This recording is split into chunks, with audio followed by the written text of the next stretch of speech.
Hello there, you're watching another edition of Face to Face here on TV1, and tonight we're joined by former parliamentarian Kesarralal Gunasekara. A very good evening, sir. Good evening. How have you been now that I'd like to ask you, to start off, how does it feel to be an independent politician now that you're no longer with the SLFP? Yeah, I think that decision taken by the SLFP group or faction to remove me from the Central Committee has come in good for me, I feel, because now automatically I become independent and I can support any government, any group, etc., for the greater good of the country. Indeed, I think I can easily do that. Of course, let's talk a little bit about the current situation in Sri Lanka.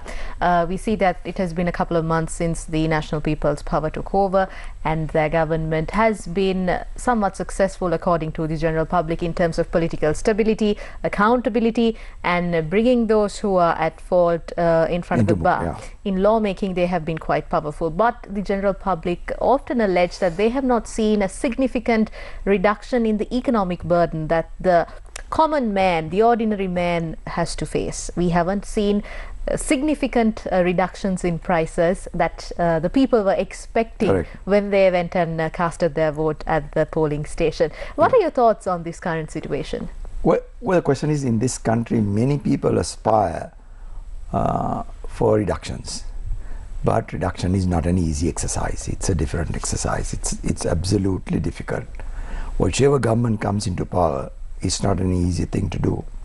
But to offset that, if on the other hand the government moves forward with regard to other areas, like bringing the wrongdoers in to face charges, etc., then reduction of certain monies which have been expended in wrongful manner, etc., then not appointing your kith and kin to positions in Parliament as well as ministries and departments. Those are good signs, because those things give a different message to the public. That's why so far we see maybe the average man feels that the costs have not come down. But at the same time, the costs have not gone up also in certain areas, because the inflation is negative. There are certain months where the inflation has been negative. So these things have been, come in favor of the NPP government, I feel. Not that they have done something, but it has not changed in that direction. It has not moved in the negative direction. It has moved in the positive direction. So therefore, I feel they'll take some. Of course, the number of members of Parliament who are there, most of them are new, and it will take at least close upon 1 year for them to learn everything. That was the same case with me as well. When I walked in, I was brand new, and it took about 1 year, close upon 1 year, to learn things. But if you learn things, you become a maestro in next to no time. In fact, I told this at a previous program. I said, don't take the NPP on, because today you might be able to take them on, but in another 8 to 9 months' time, they will hit back you with a ton of bricks. That's all that is going to happen if you try to take them on in Parliament. So the best thing is for them to get into some dialogue as to how they can move forward in Parliament. Attacking each other is not going to help at all. Attacking each other at any stage is not going to help. The government also needs to understand, and the opposition also needs to understand. Put everything aside, get into a dialogue as to how we move forward, because the economy of the country is much more important than everybody, including the government and the opposition. The economy of the country is very important. Indeed, you spoke about the parliamentarians who are currently in power. Now, you also said that we see a lot of fresh faces. Apart from that, what do you think about the overall quality of those who have been selected to the parliament this time, given the fact that people have given the chance for a lot of fresh faces to walk into these walls of power? Yeah. What are your thoughts on the quality? Of course, there are some good members of parliament. Now, the other day I saw the proceedings, as well as I witnessed the proceedings of COPE. I feel that the COPE chairman is a doctor, and he's quite capable of handling COPE affairs. And as to whether he had done politics previously, I do not know, but I felt that he handled it very well. So you have some good members of parliament, but since the number is about 159, they'll take time. But that definitely will take place in another 6 months' time. They should be okay. We all need to understand, we have to give them time. We need to give them time, and they will, I feel, that deliver. As long as the economy, as long as the dollar is stable, I say this, I feel that they will go for 2 terms. Indeed, that's quite a prediction. Let's see how it goes. Also, talking about the role of the opposition, what are your thoughts on that? Currently, we see that, some also say that the opposition is not really playing its part and they're not strong enough, and that is why it was easier for the NPP to take over the SJB and even the SLPP. Now that they're in the opposition, what do you think has to improve from the side of the opposition? No, that is why I said that the opposition needs to understand that they need to get into a dialogue with the government and ensure there is smooth takeoff as far as the country is concerned. Now, to do that, I feel that the speaker can play a major important role in that aspect. Without that, it's going to be difficult. As it is, I feel, on a day-to-day basis, just questioning people, raking up various issues, etc., which I feel is not conducive for this country. We need to change. This system needs a change, and I feel that the NPP has come at the correct time to do that change, to so support them, because you must understand, after the presidential elections, roughly about 60 odd members of parliament kept away from contesting. That was the effect of that election result. And mind you, even the NPP leader did not get 50% of the vote. He got about 40 odd percent. But still with that victory, 58 members kept away from contesting the elections. That was a clean-up operation of the parliament. I still feel that the continuation of the clean-up operation also should take place in the next election. We need good people. We need new people. As to whether they are young or old is irrelevant. Better young. I still say better young. And take them forward, because if they're fighting corruption, you need youngsters. You need more youngsters, because the experienced people will always want to go a different way. That's always the case. Of course. I'd also like to ask you now, you were in the SLFP for a long time. Long time, yeah. What do you think will happen to the SLFP in the next coming years? It's almost as if it doesn't exist anymore. It was such a strong party. We see the same thing happening to the UNP. Correct. Especially when people go to vote, and with this whole elections, we had people in Sinhalese, they would say, "Dang aliya lakuna nathi vela wage." So the same thing has happened to the SLFP as well. What do you think led to the downfall of these parties? I feel there was infighting towards the latter part. SLFP is a very strong party. I still feel it's a very strong party. If all 3 factions can get together, that is exactly what I wanted. That is exactly what I told most of the senior members of the party. I said, you all must get together, otherwise there is no future for the SLFP. And that is exactly what has happened. Today they have split into 3 camps, 3 groups, 3 factions, and they are trying their level best to see what they could do. They'll have to come into a dialogue with somebody has to initiate action to bring all these 3 together, Because the future election, if they don't come forward as the SLFP, that could be the end of the SLFP as well. But it's a very strong party, because there are still people in the rural areas who are always talking about Mrs. Bandaranaike. She's dead and gone, but still for all they refer to her. That alliance is still there in those villages. Do you think it was the personal agendas of some members of this party that led for such a strong party to come down to this level that they are in right now? No, the question is, you need to understand, each person needs to understand what his strength is. Everybody cannot become a president. Everybody cannot become a leader of the party. Everybody cannot become a secretary of the party. If they understood that, I don't think this problem would have cropped up. Many people did not understand that. They wanted positions, etc. And then the end result is factions, faction after faction. We do not know whether there could be again breakaway factions from that as well. I don't know. I hope it doesn't. But then I still feel SLFP is a good party. Although I'm not there now, I still feel it's a good party. Of course. You have also been an expert in analysing the economy and where we're going forward. What do you think the NPP should do in terms of speeding up the economic recovery of the country? Because when they took over, it was still what President Wickremesinghe had set. It was his foundation that they were taking over from.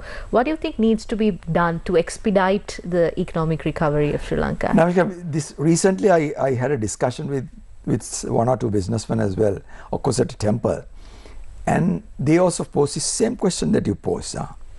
I said, look here, but I thought it is the private sector that drives the economy. I did not know that it's the government that drives the economy. I said, no, to me it's the private sector that drives the economy, and the government has to lay the foundation or the environment for that. The private sector needs to understand that they must get into a dialogue with the government as to what they expect from the government. The government will do whatever that is expected of them. The environment, the creation or the establishment of the good environment for that is essential. Beyond that, now even this crisis with regard to this tariff, I still felt that the parties concerned, the media institutions overplayed all this. Because no sooner you play this in a big way, every businessman gets a negative signal. He doesn't come forward, he doesn't invest, etc. That should not be the case. We say my sector is going to be affected. I don't get onto the road and start shouting, look here, we are finished, our economy is gone. No, you don't do that. You try to tackle, get the government to maybe appoint a task force, which they did, and then move from there. Now 44 became 30. You have to understand as to what Donald Trump, the president, has done. If I say that, maybe many people would criticize me, but I feel if you look at it from his point of view, he's right now. He feels that when he has dealings with other countries, there has to be benefit to USA as well. And if that benefit has not come, then it is natural. And I still feel that the business sector should have envisaged this position, this tariffs coming in whatever time, whatever day. And that is exactly what I feel would have been in the minds of the business sector. You can't do business without knowing what each country is going to do. Just take this case. We export roughly about close upon 3 billion, and we import about 300 million. There's a big difference. That is not good. That's not good. The business sector itself should have understood, look here, we can't go on in this manner. One fine day they are going to come back, come down with tariffs, and that is exactly what happens. So I feel they have to think a lot and take preventive action. But I still feel this 30%, I only hope that people will not take, business will not take cudgel against me. But I feel it's not a big issue as such. You try to manage, because if they can't manage a thing of this nature, they can't be doing good business. You need to go for, and don't forget one thing. I say this because I feel it is not only Sri Lanka who has been slapped with tariffs. Most of the countries have been slapped. The USA has to understand that imports coming to their country from the Asian country region or whatever it is going to be slapped with 30 to 40% tariffs. Goods are going to be expensive. On the short run, maybe certain people may not buy, but that is only for a short period. The psyche works in a different manner. For 1 or 2 months, 3 months, you say, no, we are not going to buy, but thereafter, the psyche says, look here, you better buy, whether even if it's high or not. That is all that is going to happen. So I feel we must be careful in our statements. We must be careful in not giving wrong signals to the other sectors as well. Now, once this came up 2 or 3 months back, the message that went to all sectors was very bad now. The signal that went to all sectors was very bad. As if we are in a serious situation. We are finished. That is not the case. That is certainly not the case. So these are things that the government has to understand. I think they have to continuously have discussions with the top private sector, continuous engagement with the US Trade Department. Continuous engagement is required. Whatever we got so far, if we can further improve on that, that's good. But continuous engagement is essential. But at the same time, you have to ensure that you bridge that gap. It's too much of a gap. We have to import from USA as well. That's very essential. Of course. It has to be done. Also, people are wondering as to what will happen with Sri Lanka and the IMF in the coming future as well. What are your thoughts on this, the fact that the NPP government early on was somewhat against going ahead with the IMF, but now they have had to continue the agreement as well. What do you think about that, and how can we manage long-term debt sustainability for the country? Well, this is, hindsight, I feel that this year 2028 was not a good decision, I felt. I said if Sri Lanka was able to discuss and convince them that at least push it off to about 30 or 31 would have been ideal. 28 was too close. Do you think we were cutting it too short? Too short. Okay. But let's hope we can move forward. But IMF itself understands that they have got positive signals from the governance part or by the NPP, which takes a long way, because some of the areas that they have entered into, fighting corruption, etc., good governance, this will take a long way. IMF is certainly going to take that into consideration. They will always take that into consideration. But those are areas that they wanted in this country, and the NPP government is going to deliver all those things. So I feel if they can still request after this hullabaloo, the tariff, etc., going for fresh negotiations if possible. As to whether that is possible, I don't know. And give them a message that if this can be shifted to 29, 30 or 31, that would be ideal for this country. Maybe we could move forward. But there is this problem as to whether come 28 we start paying back, which is not going to be easy, and the central bank will have to understand that they must have positive reserves. They must control all that. Central bank can do that together with the Ministry of Finance and the Treasury. So let's hope they do that. That's very essential. There were also problems that were brought up in terms of privatization, especially the loss-making government in state institutions like Sri Lankan Airlines, the CEB, and so on. What do you think is the progress when it comes to problems like that with the NPP government coming into power? Well, the NPP government also has to understand loss-making ventures cannot be carried on.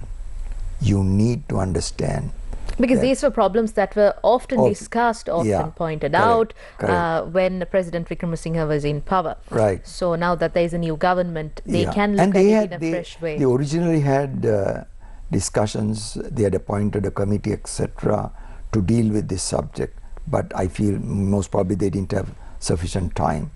But the NPP government itself will have to understand, as long as a venture cannot be turned around, or I don't say you can be turned around overnight, not this side of 3-4 years, but if you can assess the situation and then make the decision, whether it is NPP government or any other government, they'll have to understand loss-making ventures, you cannot be a burden to the country.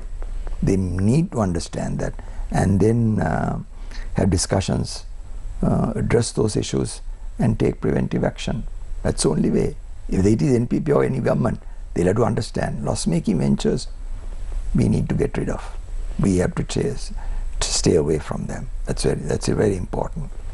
Do you also see progress in terms of supporting SMEs in the country, and also job opportunities? And we had quite a lot of skilled professionals migrate in the past couple of years post Aragalaya times because the economic burden was too high for people to fight against. Do you see a clear progress in 2025 with regards to those areas that I just mentioned? Yes, SMEs to me is the backbone of economy. Many people might not agree with me, but I feel SMEs is a backbone. And SMEs needs to be assisted at all times.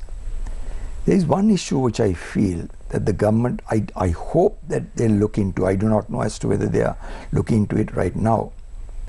The labor laws. It needs polishing, it needs changing, it needs amending, etc. Those things will have to come into the picture to suit the present world. You can't go with old labor laws, etc. Because people need to understand that if a country is moving forward, certain labor laws also have to be amended. So that area is very crucial and critical.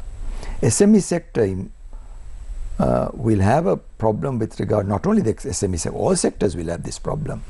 And hence, if the government appoints a committee or a commission to look into those areas and making changes where necessary, we can certainly move forward in the correct direction. SMEs are vital for any country. SMEs are vital, and they, as I said, they are the backbone of an economy. Indeed, we have only got a few more minutes left on the show. So I'd like to ask you now that you've also been saying that the NPP government is still trying to learn things there. It's fresh people coming into power. It takes time. You can't do anything overnight.